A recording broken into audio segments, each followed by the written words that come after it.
আজকে আমি একটি গল্প বলবো। তার নাম হলো বাঘ ও শিকারী। অনেক অনেক দিন আগের কথা। সেই সময় ছিল শুধু জঙ্গল আর জলাভূমি। সেই সময়টা খুব ভালো ছিল। তো সেই সময়টা কোথায় চলে গেল সুখের দিনটা। তো ওই সময় এই বনের ধারে একটা গায়ে একটা শিকারী থাকতো। শিকারিটা প্রতিদিনই জঙ্গলে শুধু ঘুরতো, বসে বসে ফল খেত, পশু পাখিদেরকে শিকার করে রান্না করে খেত। এইভাবে অনেক দিন কেটে যায়। একদিন তার সঙ্গে একটা বাঘের দেখা হয়। সে বাঘটাকে নিয়ে একটা গাছের ডালে বসে বসে তারা খুব গল্প করছিল।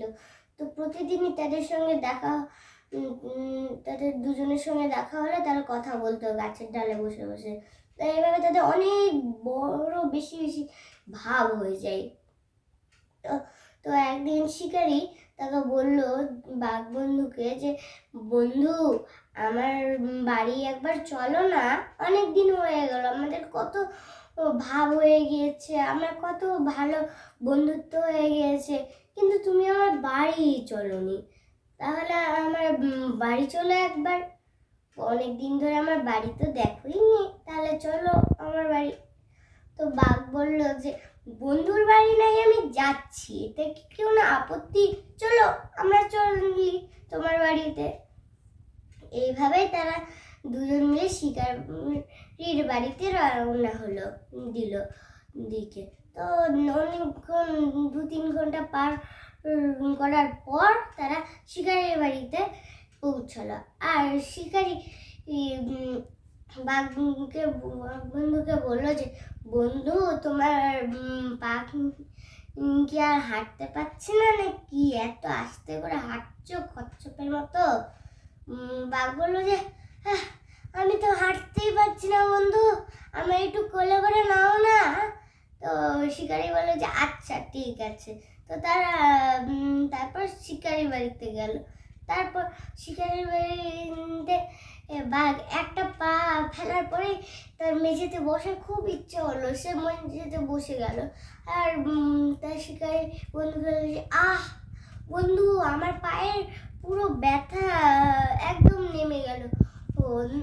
তোমার বাড়িটা কত ছিমছাম সুন্দর দেখতে, তোমার বাড়িতে মনে হচ্ছে আমি সারা জীবন থেকে যাই এমন মনে হচ্ছে। তারপর বাঘ কিছুক্ষণ আরাম করার পর শিকারি তার জন্য কিছু ফলমূল এবং কিছু খাবার নিয়ে আসে, খাদ্য। তো খাবারগুলো খেয়ে বাঘ শুয়ে পড়ে। আর তার একটা ছবির দিকে খেয়াল আঁকা দেখে। তো বাঘটা দেখে যে দেওয়ালে একটা পুরুষ একটা বাঘের ওপর পা তুলে দাঁড়িয়ে আছে, একদম বিরাটের মতো করে। তো বাঘ কিছুক্ষণ ওটার দিকে তাকালো। তো এরকম করে ছবিটাতে তাকিয়ে অনেকক্ষণ দেখছে। তো শিকারি বলেছে, বন্ধু, তুমি কি দেখছো দেওয়ালে? আমি তো দেখছি 1 ঘন্টা হয়ে গেল তুমি শুধু আমার দেওয়ালেই দেখছো। তো বাঘ বললো যে, আচ্ছা, ওই ছবিটা কে এঁকেছে দেওয়ালে যে আছে? তো শিকারি বললো যে, ওটা আমার ঠাকুরদা এঁকেছিল, মানে আমার বাবার বাবা এঁকেছিল। যখন আমি জন্ম হয়নি তখন আমার দাদু এটা এঁকেছিল সুন্দর করে। আমার দাদু নিজেকে অনেক সুন্দর করে রাখতে পারে, অন্য মানুষকেও। আমার দাদু একজন বিরাট একজন মস্ত একজন শিকারী ছিলেন, তার সঙ্গে ছবিও আমার ঠাকুরদা একজন বিরাট শিল্পী এবং একজন শিকারী ছিলেন, তাই তিনি ওই ছবিটা এঁকেছিলেন, আমাকে আমার বাবাকে দিয়েছিলেন। তো আমার বাবা তেমনই, আমার ঠাকুরদার মতনই হয়েছিল। তারপর আমার জন্ম হলো, তারপর আমার বাবা আমাকে ওই ছবিটা দিয়ে দিল, তাই আমি ওটা যত্ন সহকারে আমার দেওয়ালে রেখেছিলাম। তো তখন বাঘ বলল যে, আচ্ছা বন্ধু, এটা যদি কোনো বাঘ আঁকতো তাহলে কিছু কিছুটা অন্যরকম হতো না?